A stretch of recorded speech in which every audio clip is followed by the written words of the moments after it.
ambil sell dengan harapan harga bisa delivery ke bawah untuk distribusi sampai ngambil area sini ya, target terdekatnya.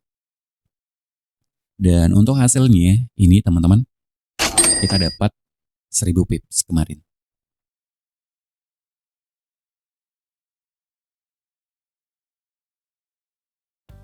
Selamat pagi teman-teman semuanya. Balik lagi bersama saya Bajang di sini. Nah, pada kesempatan kali ini di hari Jumat ya, tepatnya tanggal 19 Juni tahun 2026.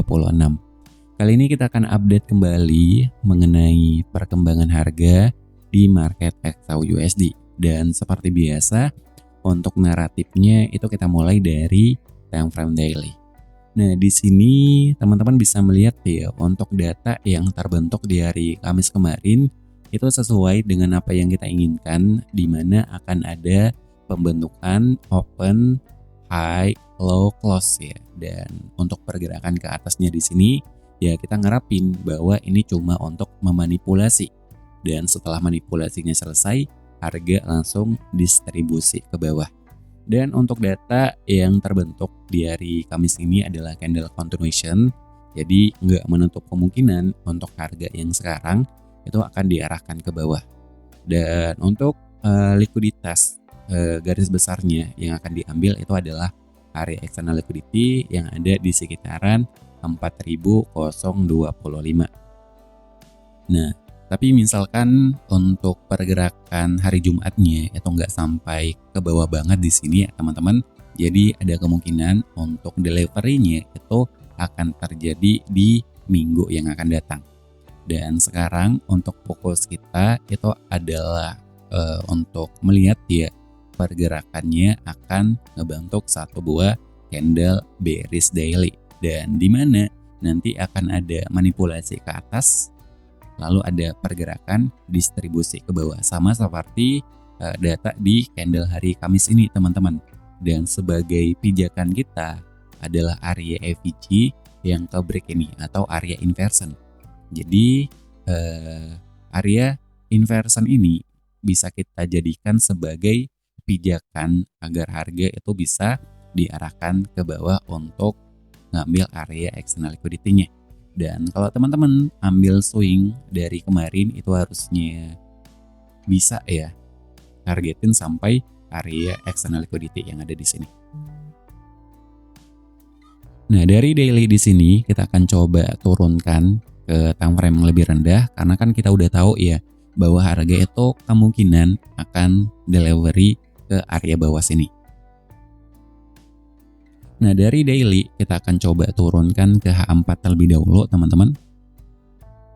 Nah, di time frame H4 di sini itu kemungkinan akan ngebentuk market maker sell modeling.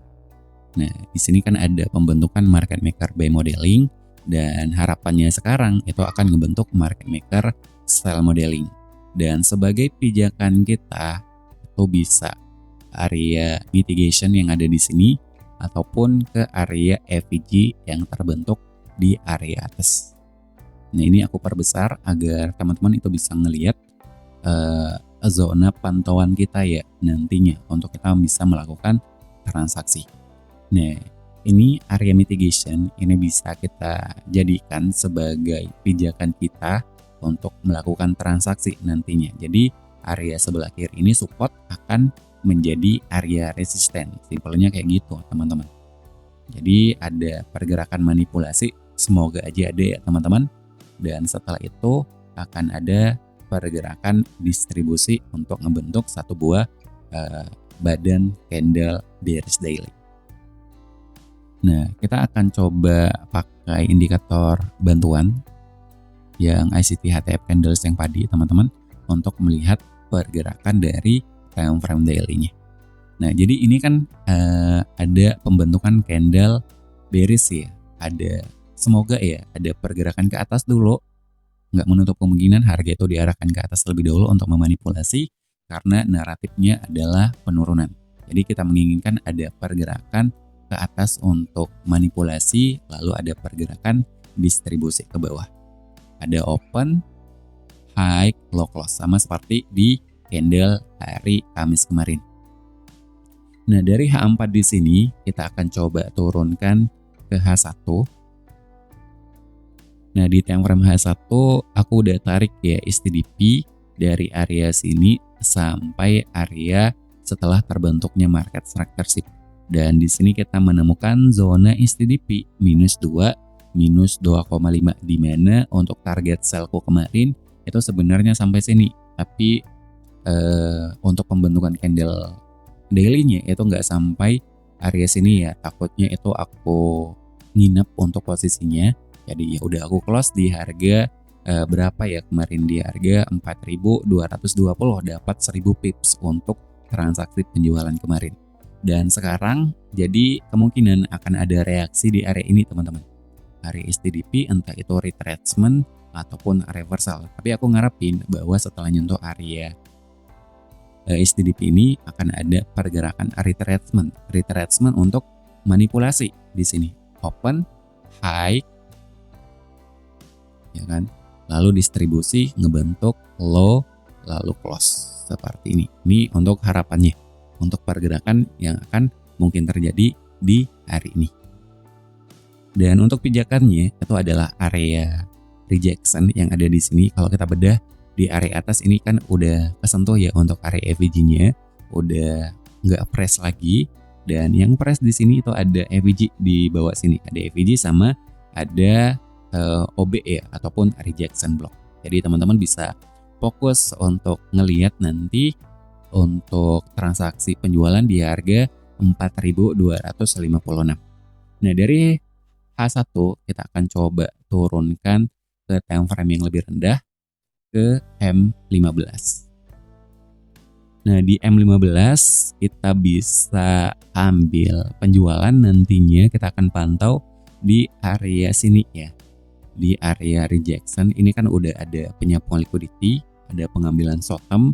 Jadi ini adalah area yang aman untuk kita bisa melakukan transaksi penjualan. Misalkan nanti ada pergerakan ke atas untuk manipulasi. Tapi kalau kita lihat dari secara keseluruhan di sini itu udah kesentuh semua ya untuk PDR-nya.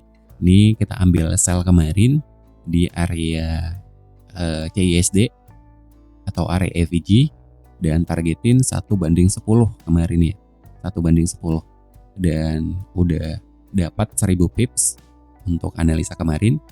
Dan kalau kita lihat, kita bedah di sini ada OB kesentuh ya kan, ada OB yang terbentuk, OB lagi, lalu harga delivery ke bawah, terus ada penyapuan short term, harga delivery ke bawah, dan ada OB yang terbentuk, ada CISD kesentuh, harga langsung diarahkan ke bawah. Ini enak banget untuk kita bisa melakukan transaksi kemarin. Mungkin biasanya orang-orang akan buy posisi melihat pergerakan ke atas di sini, tapi karena kita udah tahu naratif garis besarnya pada time frame daily, pergerakan ke atas hanya untuk memanipulasi, ya kita fokus untuk melakukan penjualan. Nah, jadi ada pergerakan ke atas, open high di sini teman-teman. Ini hanyalah manipulasi. Banyak mungkin para trader yang akan buy posisi di area EVG sini, mungkin di area OB sini, tapi nggak melihat dari time frame besarnya, naratifnya salah atau kemungkinan akan keambil semua. Jadi manipulasi di sini. Jadi likuiditas ya yang buy posisi kemarin. Nah, kita akan bahas dulu untuk analisa kita kemarin dari H1 dulu ya. Dari H1 di sini itu ada area EVG yang akan diseimbangkan. Nah, setelah diseimbangkan, ya kita cari konfirmasi di time frame yang lebih rendah. Kita dapat konfirmasi di M15. Ada konfirmasi, ada CISD. Di sini aku perbesar agar teman-teman itu bisa belajar juga. Misalkan nanti teman-teman menemukan setup seperti ini. Nah, di sini tuh ada penyapuan liquidity untuk area ke levelnya itu adalah rejection, nyentuh area rejection. Terus tinggal kita cari konfirmasi, ada CISD, ada FVG, ya udah. Kita ambil sell dengan harapan harga bisa delivery ke bawah untuk distribusi sampai ngambil area sini ya, target terdekatnya. Dan untuk hasilnya ini teman-teman, kita dapat 1.000 pips kemarin. Jadi sama ya untuk setupnya ketika kita melakukan transaksi, ketika buy di analisa kita kemarin itu ada CISD masuk di area situ. Nah, di sini ada CISD, kita masuk di area sini. Jadi seperti itu cara kita trading teman-teman. Dan sekarang mungkin kalau teman-teman mau masuk, tinggal tunggu market itu naik, cari konfirmasi CISD, ambil sell posisi. Di area ini ya teman-teman, di area rejection 4257 itu aku akan coba mungkin update ya di channel Telegram. Dan buat teman-teman semuanya yang belum gabung, itu bisa cek deskripsi di bawah video ini. Oke, mungkin segini dulu untuk analisa hari ini di hari Jumat. Sampai jumpa di video selanjutnya.